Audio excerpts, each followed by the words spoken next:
matchmaker rant about expectations. So we get calls in our office all the time. I mean, like some of them are really scary. We have the heavy breathers that are looking for the type of agency that we don't offer. And then we have the ones that are, or actually we've even had prisoners write us letters, and that's more than once. They'll see me on the media, think that I'm the one for them, or they want us to set them up. So it gets a little weirded out sometimes.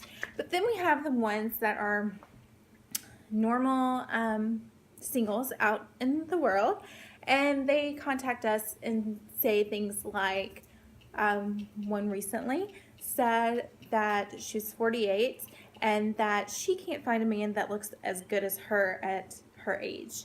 And so I did what any matchmaker would do. And I stalked her Facebook.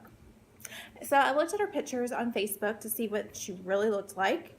And she was your classic cougar with like the 80s bangs, sky high bangs. And then she even had some leopard print tight dresses in the mix of her photos with some stilettos.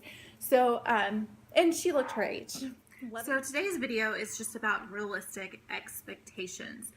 It's so important to have realistic expectations when you're dating and you're out there, because there's so many great, fantastic people that are single and are ready for a committed, healthy relationship, that a lot of times singles just pass over them because maybe they're not the exact height, or they're not the exact hair color, not stick thin. I mean, there's so many unrealistic expectations that I hear every day as a matchmaker that it really saddens me, because there's so many great singles out there that people are just walking by because their expectations are so out of whack. So when you are going out on a date with someone, or you accept a date with someone, make sure you're focusing on your 5 core needs, not your 5 core wants, because our wants are so different than our needs. Yes, every woman might want the tall, dark Adam Levine type, but that is not realistic. There's not thousands of Adam Levines out there. There's a lot of great average looking guys that are totally cute and have the best personalities and will treat us like amazing if we just give them a chance. So make sure you focus on of course you have to be attracted to them, but they don't have to be perfect. Nobody's perfect. Everybody has their faults. So make sure that you're realistic about your physical attraction. If you're a 5, expect to date a 5. If you're an 8, expect to date an 8. If you're a 2, expect to date a 2. You're not going to get a younger guy when you have bangs up to here and you're wearing leopard print tight dresses and you're almost 50. Okay.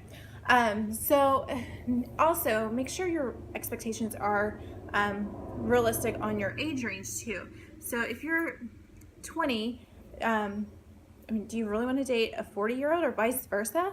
Because that person's life experiences are totally different than yours. You're just getting out in the world. You're just learning things. You're just experiencing life.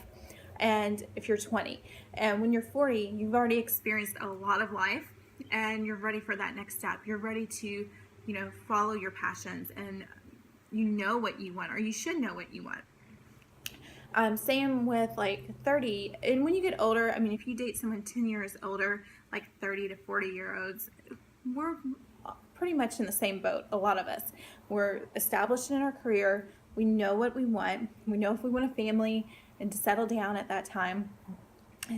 Or if you're 50 and 60, you've already experienced life. You're ready to, maybe travel more or retire. So that 10-year gap is good, but be realistic about the age gaps and the age range. Also, be realistic about that this person is not going to be perfect. There's no such thing as a Prince Charming. Of course, there's great, amazing guys out there, but they're not going to be 100% perfect, because nobody is. And then you're setting yourself up for failure for thinking that you can get this 100% perfect guy. They all have faults. We have faults, and we have to accept those or move on.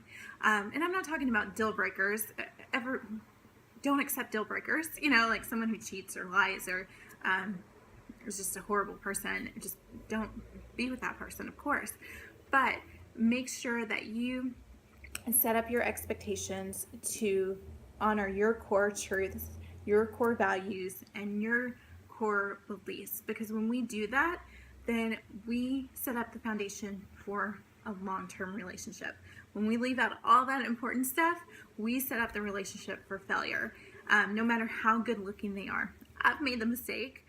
Okay, so here's my challenge for you today. I want you to make a list of 5 core needs. They can reflect your goals. What do you want 5 to 10 years from now? Your lifestyle, those core inner characteristics that you need for a healthy relationship. Make a list of those.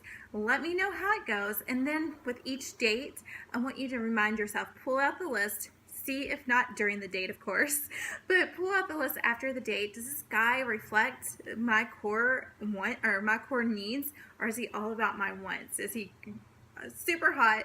Is he physically everything I want, or does he really reflect that inner stuff that I have to have for that healthy relationship? Don't get heartbroken again. Focus on those core needs. Let me know how it goes in the comments below. Message us at info@datingboutiqueinc.com, and be sure to catch us on the next episode of Dating Boutique TV. Love you guys. Have a fantastic week, and don't forget to let me know how your list goes. Talk to you soon. Bye. Mwah.